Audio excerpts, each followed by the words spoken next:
আসসালামু আলাইকুম বন্ধুরা। ১৩ বছরের সংসার গল্পের আজকের ৩য় এবং শেষ পর্ব। আশা করি ভালো লাগবে। তো চলুন বেশি কথা না বলে গল্পে চলে যাই।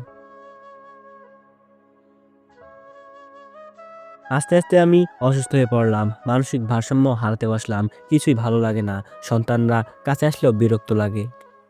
আমার হাসব্যান্ড আমাকে নানাভাবে সুস্থ করতে চেষ্টা করত। বাইরে নিয়ে যেত, সেসব আমি পছন্দ করতাম। যেমন গভীর রাতে নদীর ধারে যাওয়া, ফুটপাতের দোকানে বসে চা খাওয়া, রাস্তায় দাঁড়িয়ে থেকে ফুচকা খাওয়ানো। কিন্তু কোনো কিছুতে আমার মন ফেরাতে পারল না। তাকে আজও প্রচণ্ড ভালোবাসি। কিন্তু তার কাছে যেতে গা ঘিনঘিন করত। তার মুখের দিকে তাকালে ওই মেয়েটার মুখটা ভেসে উঠত। সরি। ঠিক এমন একটা অবস্থায় আমার সমবয়সী একজন দেবর ছিল। সে মাঝে আসতো। খুব মজার মানুষ ছিল। আমার বাচ্চাদের খুব ভালোবাসতো। ও খুব সহজেই মানুষকে হাসাতে পারত। তাই একদিন আমার হাসব্যান্ড ওকে বলল, "তোর ভাবি তো কারো সাথে তেমন কথা বলে না। দেখ তো তুই গিয়ে হাসাতে পারিস কিনা?" ও আমার রুমে গেলে আমি তার সাথে অনেক কথা সরি ও আমার রুমে গেলে আমার সাথে অনেক কথা বলল। কেন যেন ওর সাথে কথা বলে মনটা অনেক হালকা হয়ে গেল। আমাকে অনেক বোঝালো। বলল, "ভাবি, ভাইয়া শুধু আপনাকে ভালোবাসে। ওই মেয়ের বাসায় আমরাও যেতাম। আপনি সব ভুলে যান তো। শুধু ভাইয়াকে ভুল বুঝছেন।" ছেলেটার কথায় মনে একটু জোর আসলো। আমি মাঝে ছেলেটার সাথে ফোনে কথা বলতাম। আমাকে হাসাতে পারত। ওর কথায় আমি হাসতাম। ও এসে আমাকে খাইয়ে যেত। ফোন করে বলত, "ভাবি, আজ কি রান্না করছেন? আমি খেতে আসছি।" বাধ্য হয়ে আমাকে রান্না করতে হতো। আমাকে ছাড়া খাবার টেবিলে বসতো না। আমার হাসব্যান্ড, সে, আমি, আমার বাচ্চারা একসাথে খেতাম। তাকে সাথে নিয়ে মাঝে বেড়াতে যেতাম। ছেলেটা খুব ভালো একটা গুণ ছিল। কথায় যেকোনো মানুষকে হারাতে পারত। ও আস্তে আমাদের পরিবারের একজন হয়ে উঠল। মাঝে এমন হতো, রাত ১টা বাজে আমি খাচ্ছি না। আমার হাসব্যান্ড তাকে তার বাসা থেকে তুলে নিয়ে আসতো। সে আমাকে খাইয়ে তার বাসায় ফিরত। সরি। আমার হাসব্যান্ড তাকে মাঝে বাসায় পাঠাতো। বলতো, "তোর ভাবিকে বাজার থেকে ঘুরিয়ে নিয়ে আয়।" যখন দেখতো আমি চুপচাপ বসে আছি তখনই ওর ফোনটা ধরিয়ে দিত আমার কানে। সেজন্য ডাক্তারের মতো আমার চিকিৎসা শুরু করলো। আমি আস্তে স্বাভাবিক জীবনে ফিরে আসতে লাগলাম। বড় ডাক্তাররা যেটা পারল না, সেই ছেলে আমার জীবনে ফেরেশতা হয়ে এসে আমাকে একটু করে আমার স্বাভাবিক জীবনে ফিরিয়ে আনতে সাহায্য করতে লাগলো। আমি তার কাছে সারা জীবন কৃতজ্ঞ থাকবো। এর মাঝে ৫ থেকে ৬ টি মাস কেটে গেল। কিন্তু আমার মাথায় একটা দুষ্ট বুদ্ধি খেলে গেল। সেটা হয়তো আমার জীবনের সবচেয়ে ভুল সিদ্ধান্ত ছিল। সে সময় আমার মাঝে চরম প্রতিশোধের নেবার প্রবণতা জেগে উঠল। সিদ্ধান্ত নিলাম যে আগুনটা আমার বুকে দাউ করে জ্বলছে, সেই আগুন আমিও তার বুকেও জ্বালিয়ে দিব। আমি সেই ছেলেটার সঙ্গে আলোচনা করলাম। বললাম, "আমার সাথে তোমাকে একটা নাটক করতে হবে, প্রেমের নাটক। আমি সেদিন শান্তি পাবো। যেদিন আমার হাসব্যান্ডকে কেউ বলবে, 'তোমার বউ পরকিয়া করছে।'" ছেলেটি ১ম এ কিছুতেই রাজি হলো না। পরে আমার অনেক রিকোয়েস্টে রাজি হলো। ও বলে সরি ও বলে রাখা ভালো, ছেলেটা বিবাহিত। শুধু ১ টা মাস আমি ওর সাথে বিভিন্ন রেস্টুরেন্টে বসতাম, একসাথে সময় কাটাতাম, ফোনে কথা বলতাম, আমার হাসব্যান্ডকে দেখিয়ে ইমোতে কথা বলতাম ভিডিও কলে। কিন্তু সবটাই ছিল সাজানো নাটক। তার সাথে কিছু সেলফি তুললাম আর সেগুলো আমার হাসব্যান্ডের মেসেঞ্জারে পাঠাতাম। বলতাম আমার হাসব্যান্ডকে সরি আর সেগুলো আমার হাসব্যান্ডের মেসেঞ্জারে পাঠাতে বলতাম। আমার হাসব্যান্ডকে তার ফ্রেন্ডরা এসে বলতে লাগলো, "তোর বউ পরকিয়া করছে।" ১ম সে তাদের কথা বিশ্বাস করত না, কিন্তু আস্তে বিশ্বাস করতে লাগলো। আমি যখন দেখলাম আমি আমার পরিকল্পনায় সাকসেস, তখন সবটা আমার হাসব্যান্ডকে খুলে বললাম। বললাম, "বুঝতে পারছো তো কতটা কষ্ট, কতটা যন্ত্রণা হয়, বুকের ভেতর কতটা আগুন জ্বলে?" কিন্তু আমার হাসব্যান্ডকে আর কিছুতেই আমাকে বিশ্বাস করতে পারলাম না। আমার শ্বশুরবাড়ির লোকজন বলতে লাগলো, "এই মেয়েকে নিয়ে আর সংসার করতে পারবি না। সে এখন খারাপ মেয়ে। তাকে ডিভোর্স দিয়ে দে। তোকে আরো সুন্দরী মেয়ের সাথে বিয়ে দিয়ে দেব। আর অনেক কথা, আর অনেক টাকাও পাবো।" তাদের কথায় আমার হাসব্যান্ড আমার বাসা থেকে আমাকে বের করে দিল। ছোট, ছোট সরি আমার ছোট বাচ্চা দুটোকেও দিল না আমাকে। আমি একটা ইংলিশ মিডিয়াম স্কুলে চাকরি নিলাম খুবই সামান্য বেতনে। আব্বু-আম্মু বলল, "বাসায় চলে আয়।" আমি রাজি হলাম না। বললাম, "এখানে থাকলে আমি আমার সন্তানদের কাছাকাছি থাকতে পারবো।" আমি তাদের স্কুলে গিয়ে, কোচিংয়ে গিয়ে দেখে আসতাম। মাঝে লুকিয়ে আমার হাসব্যান্ডকেও দেখতে যেতাম। তাকে ২ দিন না দেখে থাকতে পারতাম না। আমার বাচ্চারা দেখা হলে বলত, "আম্মু, তোমার জন্য ওরা" মানে আব্বু-আম্মু আর দাদা-দাদি সরি। আমার বাচ্চারা দেখা হলে বলত, "আম্মু, তোমার জন্য আব্বু আর দাদি আমাকে কাঁদা" আব্বু আর দাদি আমাকে কাঁদতেও দেয় না। আমরা লুকিয়ে, লুকিয়ে কাঁদি। কথাটা শুনে বুক ফেটে যেত। বেহায়ার মতো ফোন করে বলতাম, "আমি কিছু করিনি। প্লিজ আমাকে বাসায় আসতে দাও। আমি কাজের মেয়ের মতো থাকবো। তবুও আমার সন্তানদের কাছে থাকতে দাও।" সে বলল, "এক শর্তে বাসায় ঢুকতে দেবো। ওই ছেলেকে সবার সামনে তার গালে চড় মারতে হবে। আর তার নামে থানায় কেস করতে হবে, মামলা দিতে হবে। সে তোমাকে ডিস্টার্ব করে। আর ৳2,00,000 হাতিয়ে নিয়েছে।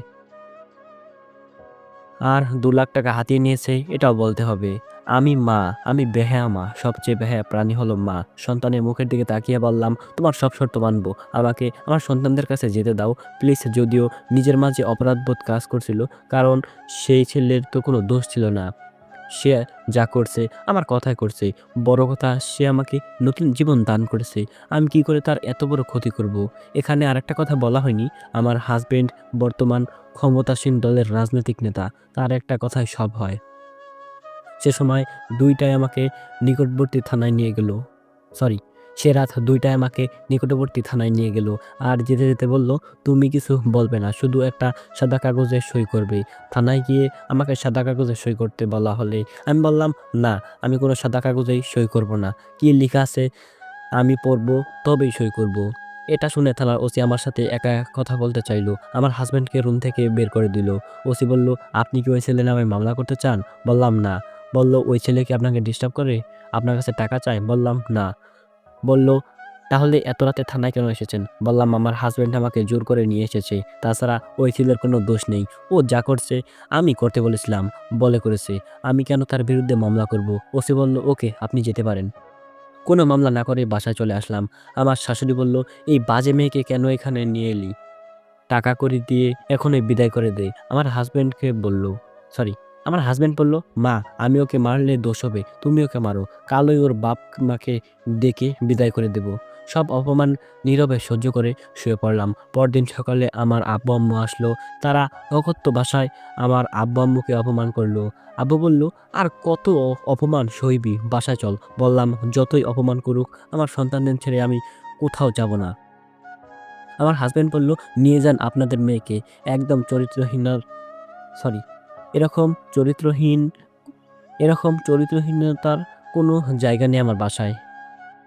আবার আমাকে বাসা থেকে বের করে দিল। আমি আমার এক আত্মীয়র বাসায় থাকতে লাগলাম। চুপ করে ফোন নিয়ে আমার বাচ্চারা ফোন দিত। আর কেঁদে, কেঁদে বলতো, "আম্মু, তুমি বাসায় এসো। সামনে আমার পরীক্ষা। কে পড়াবে আমাকে?" কষ্টে বুকটা ফেটে যেত। আবার বেহায়া হয়ে ফোন দিয়ে বললাম, "আমাকে ১ টা মাস তোমার বাসায় থাকতে দাও। তোমার ছেলের পিএসসি পরীক্ষা। আমাকে ওর দরকার। আমি তোমার আর তোমার মায়ের পায়ের তলায় পড়ে থাকবো। তবুও এ সময় আমার ছেলের জীবনটা নষ্ট করো না।" সে কিছুতেই রাজি হলো না। তবুও আমি জোর করে শুধু আমার ছেলের জন্য বাসায় ঢুকে পড়লাম। তারা মা-ছেলে আমার সাথে চরম দুর্ব্যবহার শুরু করলো। একদিন বাসায় বিরিয়ানি রান্না করলো আমার শাশুড়ি। তাই ২ মেয়ে জামাই আর ছেলেকে একা ডেকে খাওয়ালো। শাশুড়ি থাকতো অন্য ফ্লোরে, আমরা নিচতলায় থাকতাম। কিন্তু আমার সাথে কোনো কথা বলল না বা খেতেও বলল না বা কোনো খাবারও পাঠালো না। আমি সেদিন কিছু খেলামই না। সরি। অ্যা অ্যা রাতে আমার আম্মু ফোন দিয়ে জিজ্ঞাসা করলো, "কি খেয়েছিস?" শুনে কান্নাটা আটকাতে পারলাম না। বলেই ফেললাম সব। কথাটা মনে করে আমার মা আজও কাঁদে। বলে, "বাসায় কুকুর বেড়াল থাকলেও তো মানুষ না খাওয়িয়ে রাখে না। আর তারা তোকে না খাওয়িয়ে রাখলো?" মুখ বুজে পড়ে থাকতাম শুধু ছেলের জন্য। ছেলের পরীক্ষা শেষ হলো। আবার মা-ছেলে আমাকে বাসা থেকে বের করার পথ খুঁজতে লাগলো। একদিন সন্ধ্যায় হঠাৎ বলে উঠল, আমার নাকি মোবাইল বিল ৳৬,০০০। এটা কি করে সম্ভব? বলতেই আমার হাসব্যান্ড আমার মুখে নাকে ঘুষি মারতে লাগলো। আমার নাক মুখ ফেটে রক্ত বেরোতে লাগলো। আমি চিৎকার করে কাঁদতেই পাড়ার মানুষ অনেকে এসে গেল। আমার শাশুড়ি বলতে লাগলো, "কি এমন মেরে" সরি আমার শাশুড়ি বলতে লাগলো, "কি এমন মেরেছে আমার ছেলে? তোমার হাত পা তো ভাঙেনি।" আর কোনো জ্ঞান ছিল না। সরি, তারপর আর আমার কোনো জ্ঞান ছিল না। পরদিন দেখলাম আমি হাসপাতালে। চোখ মেলতেই দেখলাম আম্মুরা এসেছে। হাসপাতাল থেকে আম্মুদের বাসায় নিয়ে চলে গেল আমাকে। বাসায় গিয়ে সবাই ডিসটা সরি, বাসায় গিয়ে সবাই ডিভোর্সের জন্য প্রস্তুতি নিতে লাগলো। কিন্তু আমি তাদের কোনো কথা না শুনেই আমার হাসব্যান্ডের বাসায় চলে আসলাম। সে শর্ত আরোপ করলো, আমাকে বাসায় বন্দি থাকতে হবে। মোবাইল ব্যবহার করা যাবে না। স্কুলের চাকরি থাক সরি, সরি। আবার বলি হ্যাঁ, সে শর্ত আরোপ করলো আমাকে বাসায় বন্দি থাকতে হবে, মোবাইল ব্যবহার করা যাবে না, স্কুলের চাকরি ছাড়তে হবে, আমার কোনো আত্মীয়-স্বজনের সাথে কোনো প্রকার যোগাযোগ রাখা যাবে না। আমার সন্তানদের ভবিষ্যৎ ভেবে আর তাকে ছেড়ে থাকতে পারবো না। এটার জন্য তার সব শর্ত মেনে নিয়ে সবটুকু আত্মসম্মান জলাঞ্জলি দিয়ে তার বাসায় শুধু আমার সন্তানদের জন্য পড়ে আছি। তার বাসায় যেখানে আমার কোনো স্বাধীনতা নেই। আমি তার আর তার মায়ের হুকুমের গোলাম মাত্র। তার মাঝে সুখ এতটুকুই তার মাঝে সুখ এতটুকুই আমি আমার সন্তানদের কাছে আছি। শুধু ভাবি এই এত বছরে তার কত শত্রু, অপরাধ দুঃখিত। শুধু ভাবি এই এত বছরে তার কত শত অপরাধ আমি ক্ষমা করেছি। আর সে আমার ১ মাসের একটা নাটক মেনে নিতে পারে না। এটা হয়তো একজন পুরুষ ও নারী পার্থক্য। তো বন্ধুরা, আজকের গল্প এখানেই শেষ। অনেক ধন্যবাদ সবাইকে ধৈর্য সহকারে গল্পটি ৩ দিন যাবৎ শোনার জন্য। তো আশা করছি গল্পটা কেমন লাগছে অবশ্যই নিচে কমেন্ট করে জানিয়ে দিবেন। তো এরকম গল্প আপনারা আরও চান কিনা এটাও নিচে অবশ্যই কমেন্ট করে জানিয়ে দিবেন। তো সবাই ভালো থাকবেন, সুস্থ থাকবেন। আল্লাহ হাফেজ।